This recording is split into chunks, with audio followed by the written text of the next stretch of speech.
الرحمن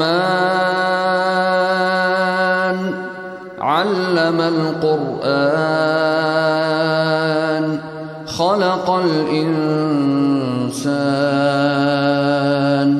علمه البيان الشمس والقمر بحسبان والنجم والشجر يسجدان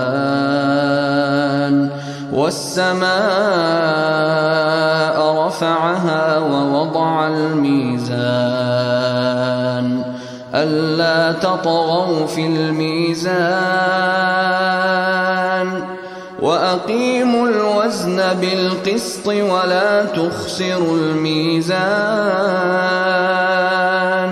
والأرض وضعها للأنام